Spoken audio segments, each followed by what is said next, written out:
नमस्कार दोस्तों, मैं डॉक्टर सुरेश पांडे, वरिष्ठ नेत्र सर्जन, सूर्य नेत्र चिकित्सालय कोटा, पूर्व उपाध्यक्ष Indian medical association Kota branch, आज आपके समक्ष स्वामी रामदेव जी के द्वारा एलोपैथिक मेडिसिन और चिकित्सकों के विरोध में दिए जाने वाले बयान को लेकर अपनी बात कहने के लिए यहाँ उपस्थित हूँ।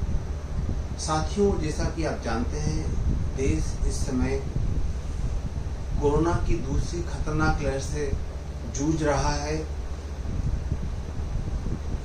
हजारों व्यक्ति कोरोना से संक्रमित होकर अनंत यात्रा पर निकल चुके हैं। समाचार पत्रों के अनुसार 1000 से अधिक चिकित्सक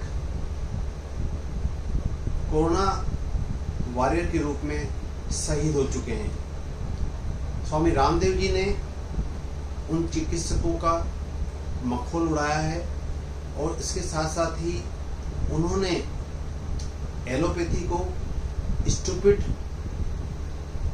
और एलोपैथिक मेडिसिन्स को दोषी करार दिया है। साथियों, यह समय दोष प्रत्यर्पण करने का नहीं है, एलोपैथी चिकित्सक का पद्धति को नीचा दिखाने का नहीं है। ये अपमान न केवल चिकित्सकों का है, न केवल मॉडर्न साइंस के एलोपैथी चिकित्सकों का है, लेकिन साथ ही साथ उन सब वैज्ञानिकों का भी है जिन्होंने इतने कम समय में विश्व भर को कोरोना संक्रमण से निजात दिलाने के लिए वैक्सीन बनाई है, टीका बनाया है। स्वामी रामदेव जी के लिए यह एक स्वर्णिम समय है, गोल्डन टाइम है कि वो आयुर्वेद को फिर से स्थापित करें संसार भर में। पतंजलि के निर्देशन में वो हर शहर में, हर गांव में आयुर्वेदिक चिकित्सा खोलें, जहां पर कोरोना से संक्रमित रोगियों का अनुलोम विलोम और काढ़ा पिला के कोरोनिल के माध्यम से उनके प्राण बचाए जा सके। मेरी स्वामी रामदेव जी से प्रार्थना है कि वे तुरंत आईसीयू में पहुंचे अपनी समूची टीम के साथ, जहां पर कोरोना से संक्रमित रोगी अपनी अंतिम सांसें गिन रहे हैं, जहां उनको सांसों का संकट छाया हुआ है, वहां उनको प्राणायाम करना सिखाएं और साथ ही साथ कोरोनिल के माध्यम से उनको स्वस्थ करें। देश उनका ये एहसान कभी नहीं भूल पाएगा और यह एक स्वर्णिम समय है रामदेव जी को आयुर्वेद को भारत में नहीं बल्कि विश्व भर में स्थापित करने का। यह समय दूसरों की टिक्का टिप्पणी करके उनको नीचा दिखाने का नहीं है, लेकिन यदि आप कॉन्फिडेंट हैं आयुर्वेद के बारे में, आपको कोरोना का उपचार पता है, आप 100% सही हैं, तो आप जाइए, आईसीयू में पहुंचिए और वहाँ मरणासन रोगियों की जान बचाइए, क्योंकि देश इस समय बहुत ही विकट परिस्थिति से गुजर रहा है। हजारों व्यक्ति इस समय कोरोना से संक्रमित होकर काल के गर्त में समा चुके हैं। ऐसे समय में जो कोरोना वॉरियर्स हैं, जिन्होंने अपने प्राणों के बलिदान देकर पीड़ित मानवता के लिए कार्य किया है, उनका हौसला बढ़ाने के स्थान पर आप उनका मखौल उड़ा रहे हैं, यह बिल्कुल शोभा नहीं देता। इसके साथ साथ ही सबसे महत्वपूर्ण बात यह है कि भारत सरकार ने पिछले वर्ष देश के शीर्ष चिकित्सा संस्थानों पर भारतीय वायुसेना के माध्यम से फूल बरसाए थे। एक तरफ फूल बरसाए जा रहे हैं और दूसरी तरफ चिकित्सकों को अपमानित किया जा रहा है। यह बात रामदेव जी जैसे तथाकथित योग ऋषि को बिल्कुल भी शोभा नहीं देती।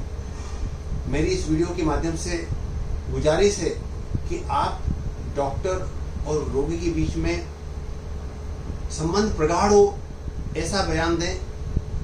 डॉक्टर और रोगी के बीच में संबंध खराब हो, उनके बीच में दूरियां बढ़े, ऐसा बयान कोरोना कालखंड की इस विषम घड़ी के दौरान देश आपसे बिल्कुल अपेक्षा नहीं रखता है। इस तरह के बयान देकर, हतोत्साहित करने वाले बयान देकर डॉक्टरों के ऊपर टीका टिप्पणी करके उनका मजाक बनाने वाले बयान आपको कभी कतई शोभा नहीं देते हैं। इसके साथ साथ आपने वैक्सीन के बारे में भी एक नेगेटिव टिप्पणी की है, जो कि वैक्सीन बनाने वाले साइंटिस्ट का भी अपमान है, क्योंकि कोरोना से हम जंग तभी जीत सकते हैं जब हम वैक्सीनेशन के माध्यम से वैक्सीनेशन की ड्राइव को देश के हर कोने कोने तक पहुंचाएं और वैक्सीनेशन को जल्दी से पूरा करवाकर मास्क लगाकर hand hygiene, respiratory hygiene, physical distancing जैसे नियमों का पालन करते हुए हम आगे बढ़ें, तभी हम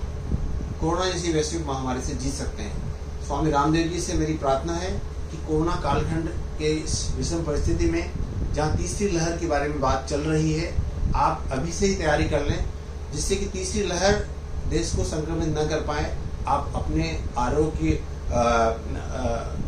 का कीर्तिमान आयुर्वेद के माध्यम से बढ़ाते हुए देश को कोरोना से निजात दिलाएं, अपनी आयुर्वेदिक चिकित्सा के माध्यम से, अपने कोरोनिल के माध्यम से प्राणायाम सिखाते हुए उन मरणासन रोगियों में नई संजीवनी फूंकने का कार्य करें। देश से आपको देश की यही अपेक्षा और आशा आपसे है इस विषम परिस्थिति में। तो आप चुपचाप नहीं बैठे। मैं इस वीडियो को उन पंक्तियों के माध्यम से विराम देना चाहूंगा।